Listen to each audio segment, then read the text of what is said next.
Welcome to another episode of Witty CFB. Your host, Rob Sheply here. On today's episode, we got Dylan Jurgens, who covers Nebraska football. He is a brilliant writer, and he also has his podcast, Last Take Podcast. Dude, it's great to have you on, and I've been looking forward to this. Yeah, thank you for having me on.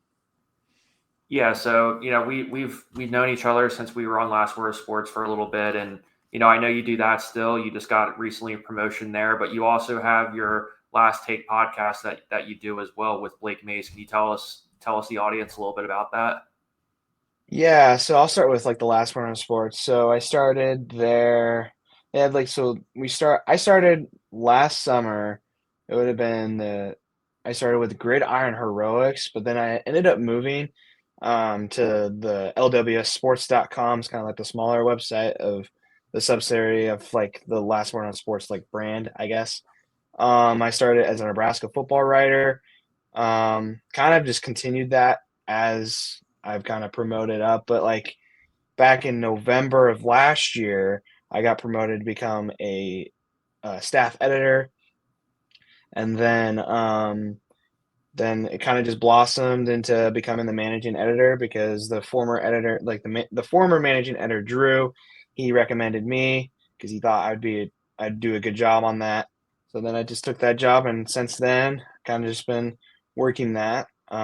Moving to the Last Take podcast. So I've had this podcast that started about my freshman year of college, so 2 years ago, I guess. This is the third year we're doing it. Um, it was like me and a couple guys that kind of just we like college football, kind of wanted to talk about that. And they kind of blossomed into more into just like a straight Nebraska athletics podcast. We kind of talk about some things nationally too, like this year, with everything with the new college football playoff, like the 12 team, kind of discuss that every week, the Heisman race, all that stuff. But we kind of like to focus on Nebraska football. And then after football season, we'll continue talking about if recruiting or something like that comes up, especially this year too, with coaching changes. And then going to the other Husker athletics like baseball and basketball and stuff like that. But we've been doing that for, like I said, this is year 3. So it's kind of grown a little bit.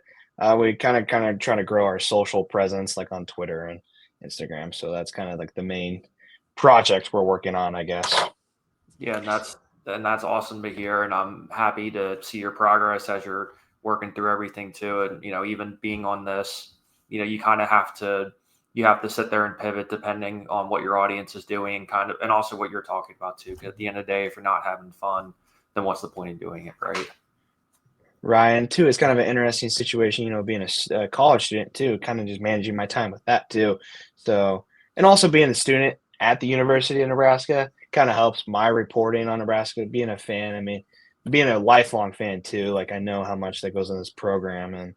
And I have less on the program now, less not fandom is the word, but it's not as effective to me. I'm just being a fan from a perspective. It also helps my reporting, kind of like that thing. But yeah, Exactly. It's finding that balance between being objective versus also being a fan. Because at the end of the day, we love college football, and obviously you want your team to win too. So it's just finding that balance. But we watched the game on Friday.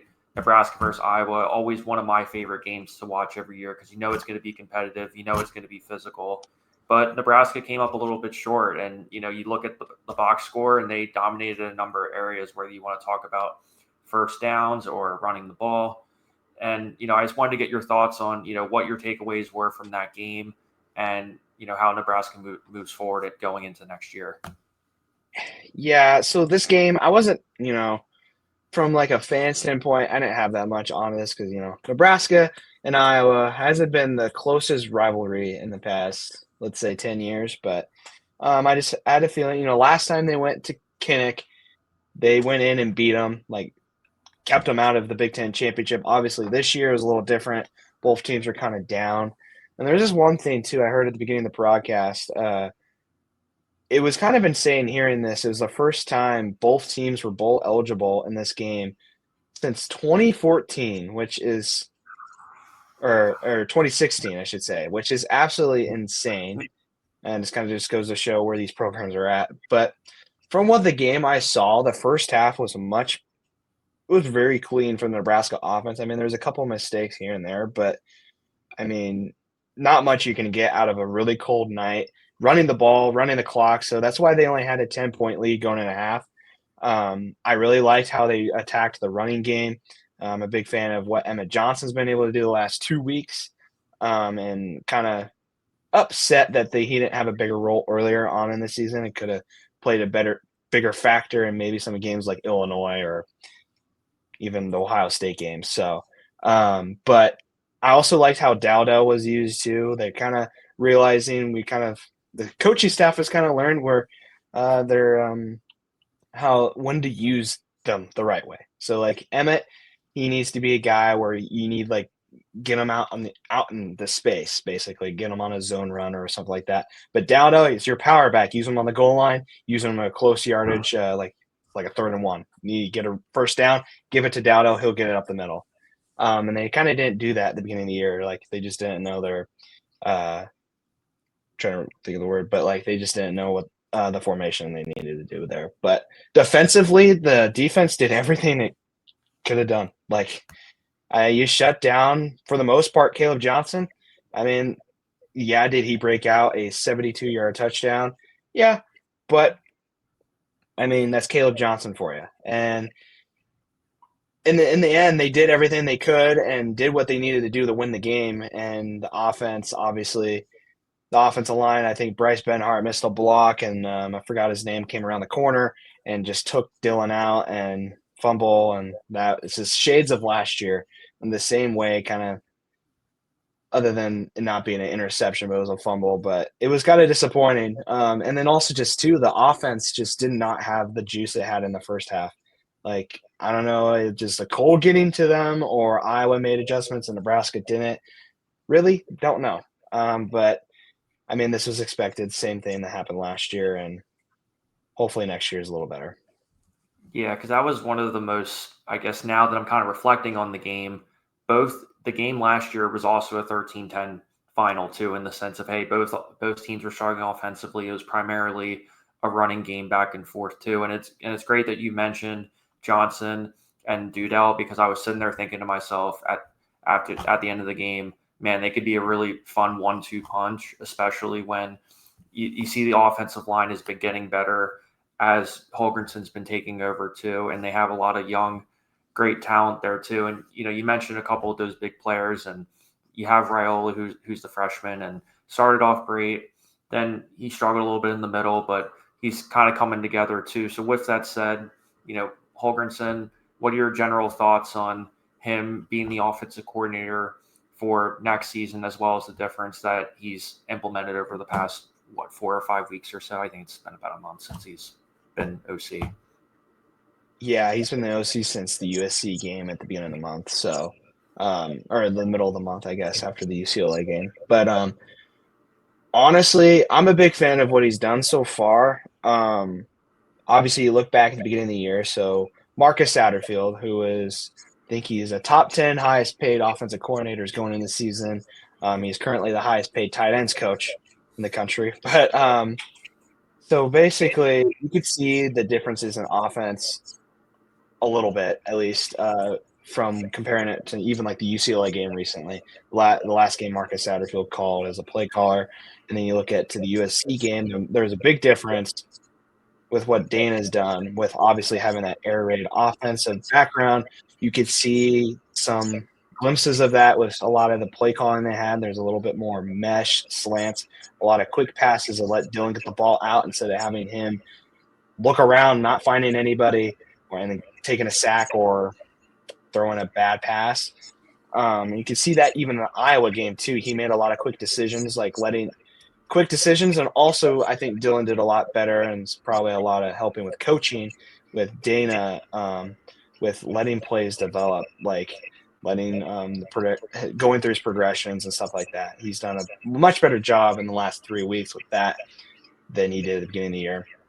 That also is just based on experience. I mean, being a true freshman into a power program is not easy. But overall, I've liked Dana. I would like him to be the OC next year. I don't know if that happens because now that West Virginia job just opened up the other day. So, and obviously Dana left West Virginia for greener pastures over at Houston. Obviously, it didn't work out. Houston, um, and he has said in the past that he didn't regret leaving West Virginia. I wouldn't be surprised if West Virginia tries to get him as their next head coach, but I hope Nebraska at least pays him. I think they have the money to do it. You might as well throw him as much money as he kind of wants and let him be the OC. Yeah, because that was one of my thoughts. Exactly what you just said about him going back to West Virginia too. Because you can talk about his experience at Texas Tech or Oklahoma State before that, but really the bread and butter of his experience is at West Virginia. Head coach there from 2011 to 2018, then moved on to Houston for 2019 to 2023. But you can definitely tell the difference in kind of his air raid style, and just like you said too, at the beginning, especially at the beginning of the game, getting those quick reads for Rhule to build up his confidence, be able to find those open receivers. And also, obviously the team, he is kind of the face of the team, but at the same time, when you have guys like Johnson and Dudell too, it should be a lot of fun to kind of see how more balanced they are, I guess, in a sense too, that they're not just so dependent on Rhule to make a lot of big plays all the time. Yeah, another thing too, with Dana, like I like his philosophy of like how he's dealt with like the wide receivers and stuff like that. Even tight end too. Like, if you're gonna perform, you're gonna play, and that's kind of the thing. If they don't play good, it's just like a good example of this was in the Wisconsin game. Junior tight end Thomas Fedoni, he had a false start on the second or third drive of the game. He didn't play the rest of the game, basically, and it's because he made a mistake and he wasn't played. But then Thomas Fedoni came back in that practice this last week and had some of his best practices he's had since Dana's gotten there. So, and then he got a decent amount of production against Iowa. So I really like what he's done is just like putting the players like I feel like the wide receivers have played a lot better in the last 3 weeks, especially with like Jamal Banks. He was brought in. He was expected. He was a ACC All Conference player a couple of seasons ago, and he came in Nebraska. Like he's going to be the X. He's going to be the number one wide receiver, big body, and he didn't have a good start to the season. He's progressed throughout the season. He's gotten a little better, and then he had a really good game against Iowa. He had a couple good touchdowns. He had a nice one against Wisconsin. And another player like Isaiah Nayor, granted, he did miss that ball over the middle, wide open, right through his hands in the fourth quarter.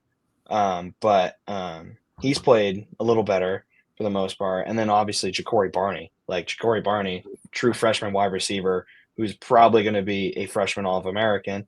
So, or he could be. So, like, I don't know. I feel like Dana, I feel like after a full offseason, if he becomes the full-time head offensive coordinator, the offense will make huge steps.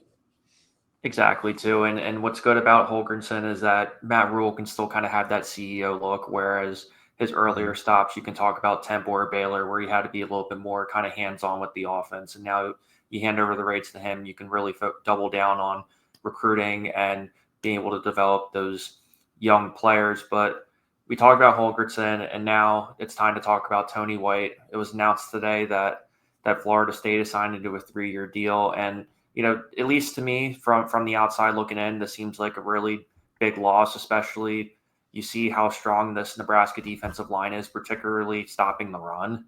So I'm definitely curious to get your thoughts on that, and were you expecting this to happen too? Yeah, we going in the season. Well, last year I thought Tony White was going to take a head coaching job, but he didn't. So there was a huge present for Nebraska having him for another year. Such a smart mind on the defensive side of the ball. But this year I was fully expecting, oh yeah, after this year he's gone. So I was expecting it. It does hurt, and it really hurts recruiting. But another thing too, I think the biggest loss is potentially losing Terrence Knighton. That hasn't been officially announced yet, but it was reported earlier when all the Tony White news came out that he was following White to Florida State. But I think losing White is going to hurt. It's going to throw a wrench into recruiting and the current building process of this roster. But I really think if Nebraska brings in the right guy, like a guy like Jim Leonard or Elijah Robinson, like some of these guys, I feel like they could kind of replace that production that Tony White was able to produce. Um, but till then, I don't know what they're going to do. It could be in-house. I would have thought if they stayed in-house, they'd move Terrence Knighton up to DC. But if he's leaving, I don't know where they're going to go with that. Like the only guy really is the only two guys is maybe John Butler, the defensive backs coach, or Rob Dvorak with linebackers. But really, I mean, it does hurt. Top 20 defenses in the last 2 years. But a lot of it was due to just bringing back the production or bringing back those players from the Frost era. So, like a guy like Ty Robinson, Nash Hutmacher, Jamari Butler, all these guys. Well, Jamari's in the portal, but you lose Ty Robinson, you lose Nash, and you're going to lose a lot of players with a mass exodus, especially with like you have to drop your roster sizes now to 105. So, yeah, fully expecting a mass exodus, which will suck. But in the end, I think it might benefit Nebraska in the long run. Yeah, because on a positive spin too, right? Nebraska in 2023 and 2024, their recruiting class has been top 30. So it's not like they're getting completely torched in terms of this too. But you're right though, in the sense of, in this day and age of college football, you constantly have to worry about your players transferring at the end of the year, because essentially it's really 1 year deals regardless of what happens too.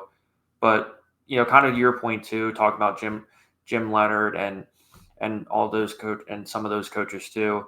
I think Nebraska is kind of in that sweet spot where you are playing big conference football, but at the same time you do get that tough competition like Ohio State and the Michigans too, where it's not necessarily a step up program, but it's also so much history and prestige to it too, where it really is a special job to have, even if you do say to yourself, hey, I want to be the defensive coordinator, and then work your way up to be a head coach too.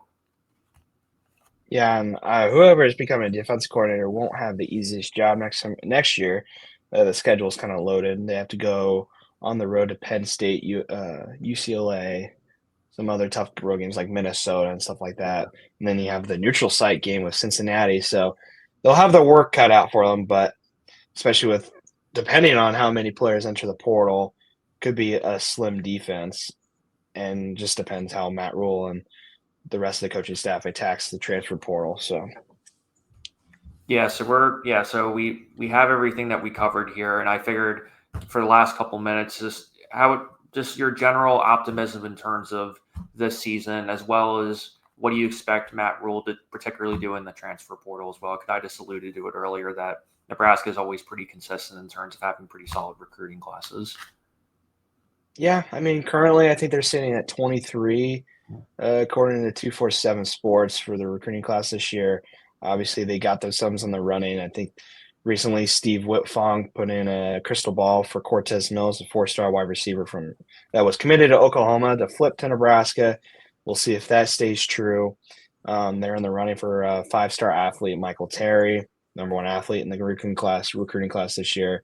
But I really have some optimism with where Rhule's bringing this program. I'm a little worried now. I mean, if White didn't leave, I mean, say if White was coming back for another year, I'd be very confident for a huge step in year 3. But without White, I can't really make any assumptions until they bring in his replacement. And so when they do that, it just depends who it is. If it's a Jim Leonard, I like where the program could go. And even a guy like Elijah Robinson, too, current Syracuse DC. I mean, might as well bring in that pipeline of bringing Syracuse coaches. But I think this year, I mean, there was a lot of things that did not go right. But they made a bowl game, and that was what was expected from this team this year. And it didn't happen in the way that everyone thought, obviously. But year 3, this is kind of like I've said, year 3 is where Matt Rhule makes the biggest jump. You could look at his temple. Year 1 wasn't good. Year 2, they made a bowl game. I think it was 6-6. And then year 3, they made a jump to 10 wins. So, and Baylor is the same thing. He got to 11 and made the Sugar Bowl or the Cotton Bowl. So I mean, we'll see. I don't know. That's gonna be the same thing. I don't know if that's gonna happen the same way, but one could hope. Yeah, that's what I mean. You have to start somewhere, and hey, at least they're talking about a bowl game this year.